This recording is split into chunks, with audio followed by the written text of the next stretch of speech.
পয়লা জুলাই থেকে ভারতীয় ন্যায় সংহতি 2023, ভারতীয় নাগরিক সুরক্ষা সংগ্রহিতা 2023 ও ভারতীয় সাক্ষ্য অধিনিয়ম 2023 আইন চালু করা হয়েছে। সেই আইনগুলির সংশোধন দাবি করে পয়লা জুলাই দিনটিকে কালা দিবস হিসেবে পালন করার ঘোষণা করেছিল রাজ্য বার অ্যাসোসিয়েশন।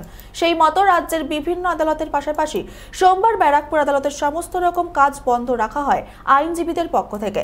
ব্যারাকপুর আদালত ভবনে এই বিক্ষোভ মিছিলের আয়োজন করা হয়। এদিনের বিক্ষোভ মিছিল এবং কালা দিবস উপলক্ষে সংবাদ মাধ্যমের মুখোমুখি হয়ে ব্যারাকপুর আদালত বার অ্যাসোসিয়েশনের সম্পাদক আইনজীবী সুশান্ত ঘোষ জানান, আজকে পশ্চিমবঙ্গ বার কাউন্সিলের নেতৃত্বে আজকে যে নতুন আইন কেন্দ্রীয় সরকারের আজকের থেকে লাগু হচ্ছে, সেই কালা কানুনের প্রতিবাদে পশ্চিমবঙ্গ বার কাউন্সিলের নেতৃত্বে ব্যারাকপুর বার অ্যাসোসিয়েশন একটা মিছিল এবং প্রতিবাদ কর্মসূচি আয়োজন করেছে এবং যাতে অবিলম্বে এই কালা কানুন প্রত্যাহার হয় এবং এই সপক্ষে আমাদের এই মিছিল সংগঠিত করে সকলে আমরা মিলিতভাবে রাজনীতির ঊর্ধ্বে উঠে এটাকে আমরা প্রতিবাদ কর্মসূচি পালন করেছি।